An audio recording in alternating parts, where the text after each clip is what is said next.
guys, this is Juan from Team Sketch2React, and today we are going to do something really fun. I'm going to show you how to use our latest feature, export to iOS and Android apps, and via something that is called Capacitor that we have now built in. So you may have read my tutorial on this one that I wrote 2 months ago.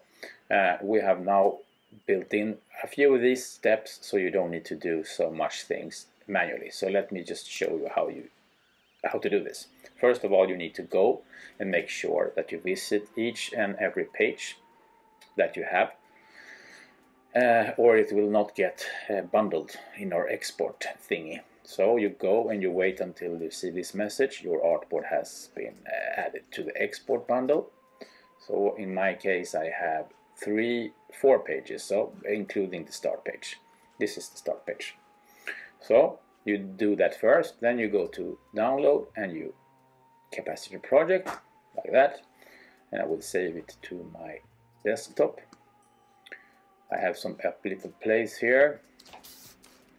I always make sure I don't have spaces between the words. I don't know if that helps, but I do it anyway. So here it is. So you have a package.json file, and then you have a readme that says you really need to install these two first, Xcode command line tools and Cocoa Pods, and then you have the folder with all of the assets. And I would strongly recommend you go in here and compress all the images. I will not do that right now. Also, one good thing to know is that our app actually exports all the image assets that you have in Sketch for this file. So even things that you have here, like I have some templates here, some things that I have inside symbols that I may not be using, it gets exported. So usually if you see a long weird name for PNGs and JPEGs, then this is used in our app. If you see something like this, then it's not being used for PNGs and JPEGs, but they make sure not to miss that SVGs will have the name that you actually put in Sketch. So be careful. For example, I have an EPS here. We don't use EPS in this, of course. It's not supported on the web or apps. So let's do this then. That was the first thing. Then after that, I usually just grab the entire folder and throw it on Visual Studio Code, since I really like this editor. And you go to terminal, new terminal, and then you type npm install. Like that.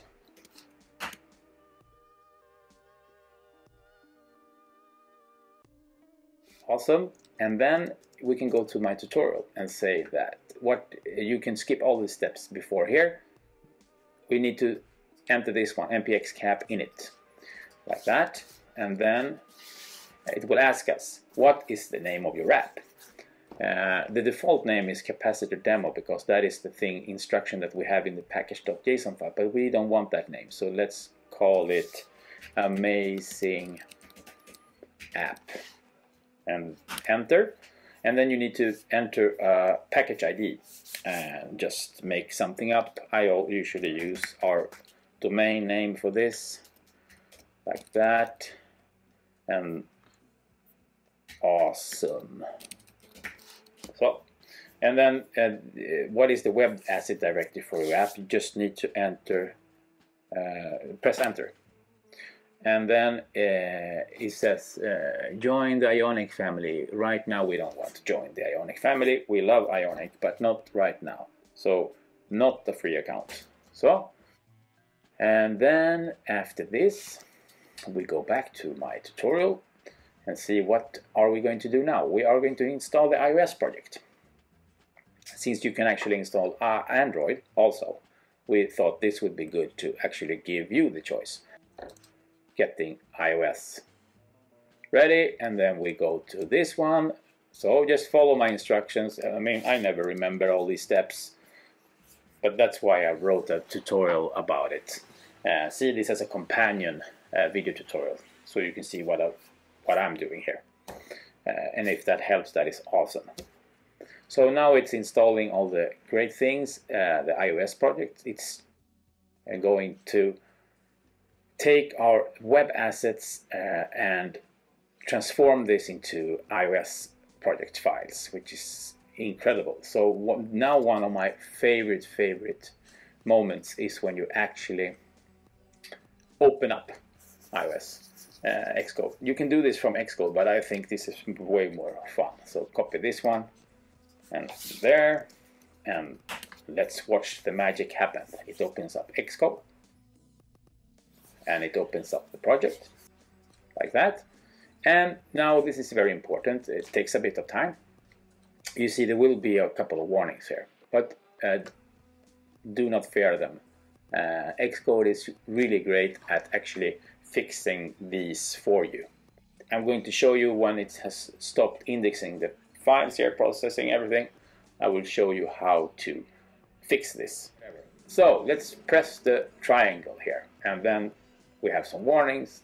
Let's just double click there, perform changes. Again, double click there, perform changes. And this is really crucial. You really need to get rid of those warnings or you will not be able to run the app.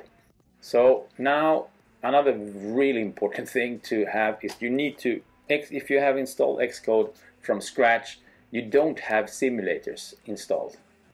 So you need to find to download simulators. And then you go to components and install one of these. I installed this one, the latest one I think. It takes a while. So, and then after that you go here and say that we want to look how this looks on an iPhone 11. Like that, you choose your simulator there and then you press play. And then it will build the app and fire up the simulator, the iOS simulator. So this takes a little while, like that. And worth mentioning while we are at it, if you want to, we can look. If we want to change the icon, of course, the icon is default for Capacitor. You will want to change that. You find it here, assets, blah blah blah, and you need to replace all of these. They need to be in a certain size, etc., etc. I will not be covering this. There are a lot of tutorials about how to make app icons for iOS. Awesome, amazing app. And now comes the moment of truth. Is this going to work or not? We hope it works. Takes a little while. Running, running, running. You need to be really patient, especially the first time you fire this up. Now it will fire up. Web view, something is happening. Woohoo! There it is. I usually look here, and when I see this is finished, it's working. Look at this. Totally amazing. So, a moment ago we were in Sketch here, then we were here, and now we are in iOS. This is amazing. And here, everything is here, exactly as I expect them to look. You can do fun stuff like this, like that. Go there. One really cool thing is that you, let me see if this works. If I long press on, that didn't work. But if we go inside an image, this one maybe work. It's really hard doing the, it looks weird here, but when you install this on your actual physical device, it looks really great. So you have things here that are native to iOS behaviors, which is really, really cool. So I will go through just to look that everything is there. And I mean, talk about value, adding value here. We think this is an amazing feature, and we hope you build really cool apps. I mean, so that's it, guys. I hope you found this companion tutorial valuable and that it makes sense to you. It's not hard to do this, as you could see. This is the tutorial. I will add it to the description, etc., etc., blah blah blah. Have a great day, guys. Cheers.